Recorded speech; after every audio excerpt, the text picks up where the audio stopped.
Social మీడియాను కలచివేసిన కొన్ని shocking వార్తల వాస్తవాలు తెలుసుకుందాం. నిజంగానే బంగ్లాదేశ్లో ముస్లిం గుంపు ఒక హిందూ మహిళను బలవంతంగా హిజాబ్ ధరింపజేసిందా? బంగ్లాదేశ్లో హిందువులను సజీవ దహనం చేస్తున్నట్లు చూపించిన వీడియో నిజమేనా? బంగ్లాదేశ్లో నిజంగానే ఒక హిందూ కుటుంబంపై దాడి జరిగి తల్లి పిల్లలు చనిపోయారా? వందే భారత్ ఎక్స్‌ప్రెస్‌పై రాళ్ల దాడికి నిజంగానే ముస్లింలు కారణమా? ఈ సంచలన ఆరోపణలను ఒక్కొక్కటిగా విశ్లేషించి చూద్దాం. మత సామరస్యానికి ముప్పు తెచ్చే ప్రమాదకర తప్పుడు సమాచార వ్యాప్తిని బహిర్గతం చేద్దాం. తప్పుడు కథనాలు ఎంత సులభంగా ఉద్రిక్తతలను రేకెత్తిస్తాయో, ఫేక్ న్యూస్కు వ్యతిరేకంగా వివేచన ఎందుకు ముఖ్యమో తెలుసుకుందాం. ఈ షాకింగ్ దృశ్యాలు చూడండి. బంగ్లాదేశ్లో మైనారిటీ హిందువులను సజీవదహనం చేస్తున్నారా? సోషల్ మీడియాలో వైరల్ అవుతున్న ఒక భయానక వీడియోలో మంటల్లో చిక్కుకున్న మనుషులు కనిపిస్తున్నారు. వారి వేదనాభరితమైన కేకలు గాలిని చీల్చుకుంటున్నట్లు వినిపిస్తోంది. పెద్ద సంఖ్యలో ఫాలోవర్లు ఉన్న చాలా అకౌంట్లు ఈ క్లిప్ను షేర్ చేస్తూ ఇది బంగ్లాదేశ్లో హిందువులపై జరుగుతున్న హింసకు సాక్ష్యమని చెబుతున్నాయి. దృశ్యాలు స్పష్టంగా ఉన్నాయి, మంటలు నిజమైనవే, కేకలు గగుర్పొడిచేలా ఉన్నాయి. కాని ఇది నిజంగా బంగ్లాదేశ్లో జరుగుతోందా? ఆ మంటల్లో కాలుతున్నది ఎవరు? మంటలు నిజమైనవే, దృశ్యం నిజంగానే కలవరపెట్టేదే. అయితే ఇది అస్సలు బంగ్లాదేశ్ కాదు. నిజానికి ఇది హింసాత్మక సంఘటన కానే కాదు. నిజమేమిటంటే ఈ వైరల్ వీడియో వాస్తవానికి 2018లో చిత్రీకరించబడిన చైనాలోని చిమెలాంగ్ ఓషన్ కింగ్డమ్ థీమ్ పార్క్లోని హాలోవీన్ ప్రాప్ను చూపిస్తోంది.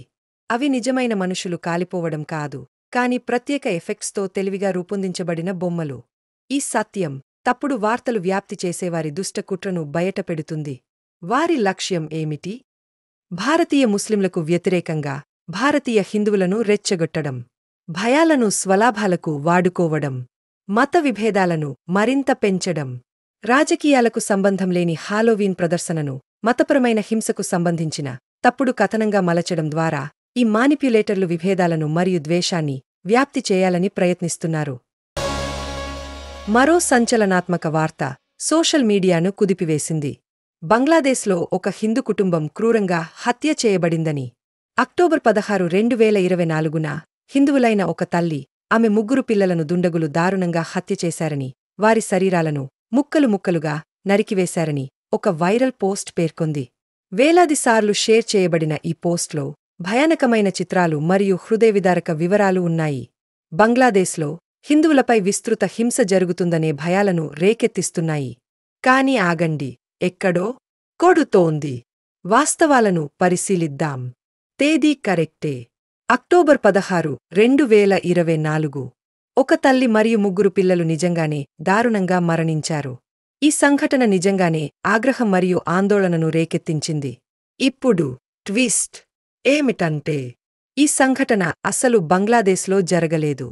ఇది భారతదేశంలోని బీహార్ రాష్ట్రంలోని పూర్నియా జిల్లాలో జరిగింది. బాధితులు నిజంగానే 35 ఏళ్ల మహిళ మరియు ఆమె 3 పిల్లలే. కాని వారు దాడిలో హత్య చేయబడలేదు. స్థానిక పోలీసుల నివేదిక ప్రకారం కుటుంబ తగాదా కారణంగా తల్లి తన పిల్లలకు విషం ఇచ్చి తరువాత తాను ఆత్మహత్య చేసుకుంది. ఈ వాస్తవాలు తప్పుడు వార్తలు వైరల్ చేసేవారి దుష్టకుట్రను బయటపెడుతాయి. బీహార్లో జరిగిన కుటుంబ విషాదాన్ని బంగ్లాదేశ్కు మార్చి హిందువులపై క్రూరమైన దాడి అంటూ కథను కల్పించారు.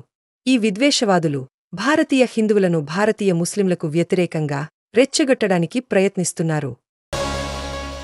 మరో షాకింగ్ వీడియో బయటపడింది. బంగ్లాదేశ్లో ఒక హిందూ మహిళను బలవంతంగా హిజాబ్ ధరింపజేశారా? అందరూ కోపంతో ఊగిపోయే వీడియో అది. వేలసార్లు షేర్ చేయబడిన ఒక వైరల్ వీడియోలో ఒక యువతిపై కోపంతో ఉన్న ఒక గుంపు హింసాత్మకంగా దాడి చేస్తున్నట్లు చూపిస్తోంది. బంగ్లాదేశ్లో పెరుగుతున్న మతహింసకు ఇది నిదర్శనమని, హిందువులను మతం మార్చుకోవడానికి బలవంతం చేస్తున్నారని, లేదా క్రూరమైన పరిణామాలను ఎదుర్కోవాల్సి వస్తుందని సోషల్ మీడియా ఆరోపణలతో రగులుతోంది. కాని ఈ కలవరపెట్టే దృశ్యాల్లో నిజంగా ఏం జరుగుతోంది? దీన్ని విశ్లేషించి చూద్దాం. ఈ వీడియో నిజమైనది మరియు ఇటీవలిది. ఇందులో నిజంగానే ఒక యువతిపై ఒక గుంపు భౌతిక దాడి చేస్తున్నట్లు చూపిస్తోంది. ఈ సంఘటన నిజంగానే బంగ్లాదేశ్లో, ప్రత్యేకంగా ఘ్వాకాలోని ఉత్తర ప్రాంతంలో జరిగింది. ఇప్పుడు ట్విస్ట్ ఏంటంటే వీడియోలో ఉన్న మహిళ హిందువు కాదు. పైగా ఈ వీడియోకి బలవంతపు మతమార్పిడితో ఎలాంటి సంబంధం లేదు. బాధితురాలు నిజానికి సానియా అఖ్తర్ అనే ముస్లిం బంగ్లాదేశీ టిక్టాకర్. ఆమె మరొక టిక్టాకర్ కాంటెంట్ దొంగిలించిందని ఆరోపించిన అభిమానులు ఆమెను ఎదుర్కొని దాడి చేశారు. ఈ వాస్తవాలు, తప్పుడు వార్తలు వైరల్ చేసేవారి దుష్టకుట్రను బయటపెడుతున్నాయి. ఈ విద్వేషవాదులు భారతీయ హిందువులను, భారతీయ ముస్లింలకు వ్యతిరేకంగా రెచ్చగొట్టడానికి ప్రయత్నిస్తున్నారు. మరో షాకింగ్ వైరల్ వీడియో చూద్దాం. వందే భారత్ ఎక్స్‌ప్రెస్‌పై ముస్లింలు దాడి చేశారని వీడియో. నవంబర్ 16, 2024న పశ్చిమ బెంగాల్లోని మాల్దా స్టేషన్ సమీపంలో కొత్తగా ప్రారంభించబడిన సూపర్ ఫాస్ట్ రైలుపై భయానకమైన రాళ్ల దాడి జరిగింది.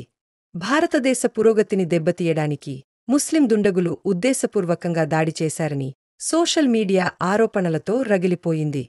వేలాది మంది ఈ దేశ వ్యతిరేక చర్యను ఖండిస్తూ పోస్టులు షేర్ చేశారు. కొందరు ముస్లిం సమాజంపై ప్రతీకారం తీర్చుకోవాలని కూడా పిలుపునిచ్చారు. కానీ నిజంగా జరిగింది ఏమిటి? వాస్తవాలను పరిశీలిద్దాం. రాళ్ల దాడి సంఘటన నిజంగానే నవంబర్ 16, 2024న మాల్దా స్టేషన్ సమీపంలో జరిగింది. వందే భారత్ ఎక్స్‌ప్రెస్ నిజంగానే ఈ దాడిలో దెబ్బతిన్నది. పశ్చిమ బెంగాల్ పోలీసులు త్వరగా 3 వ్యక్తులను ఈ నేరానికి అరెస్టు కూడా చేశారు. అన్నీ నిజాలే. ఇప్పుడు ట్విస్ట్ ఏంటంటే, అరెస్టు చేయబడిన వ్యక్తులు అస్సలు ముస్లింలు కాదు. పశ్చిమ బెంగాల్ పోలీసులు నేరస్తులుగా గుర్తించిన వారు రాజేష్ కర్మాకర్, సుబోధ్ కర్మాకర్ మరియు సుబోధ్ మాలి. వీరిలో ఒక్కరు కూడా ముస్లింలు కాదు. ఈ వాస్తవాలు, తప్పుడు వార్తలు వైరల్ చేసేవారి దుష్టకుట్రను బయటపెడుతున్నాయి. ఈ విద్వేషవాదులు భారతీయ హిందువులను, భారతీయ ముస్లింలకు వ్యతిరేకంగా రెచ్చగొట్టడానికి ప్రయత్నిస్తున్నారు. ఈ ఫేక్ న్యూస్ మనందరికీ ఒక మేలుకొలుపు. అసత్య సమాచారం సామాజిక సామరస్యానికి, ప్రజా భద్రతకు ముప్పు. ఉద్రిక్తతలను రెచ్చగొట్టే మెసేజులను, వీడియోలను షేర్ చేసే ముందు వాటి యథార్థతను తప్పక నిర్ధారించుకోండి. కొన్ని నిమిషాల ఆలోచన అనవసరమైన భయాందోళనలను, ఘర్షణలను నివారించగలదు. అప్రమత్తంగా ఉండండి. ప్రచారాన్ని ప్రశ్నించండి. తప్పుడు వార్తలను ఎదుర్కోవడంలో భాగస్వాములు కండి. కలిసి మనం మరింత జాగరూక సామరస్య సమాజాన్ని నిర్మించగలం.